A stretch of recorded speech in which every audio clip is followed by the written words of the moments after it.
Number two, when they do call and they do leave a message, respond. Return phone calls. I hear some of these people saying, leave me a message and I'll get back to you, by the end of the day. End of the day? Why not just send me a wake-up letter?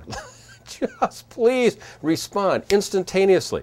In fact, when people get on your website, I talked about this in lead generation, and they type in something to you, they want a response. They type it in and they wait.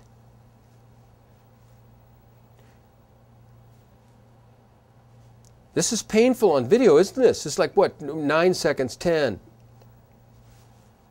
And they wait for a response. You've got to be on it. You've got to respond immediately.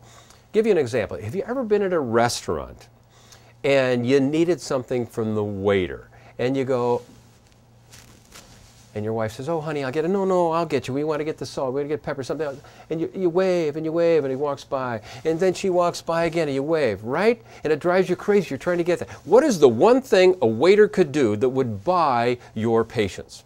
All the waiter would have to do is go and walk away. Like, I hear you, just a minute. You need to do that. If you can't call the people right away, text, driving right now, call you right back. Or Skype them or Twitter them or something and say, look, right now in a meeting, thanks for your call, I'll get back to you right away. Surprise them with customer service.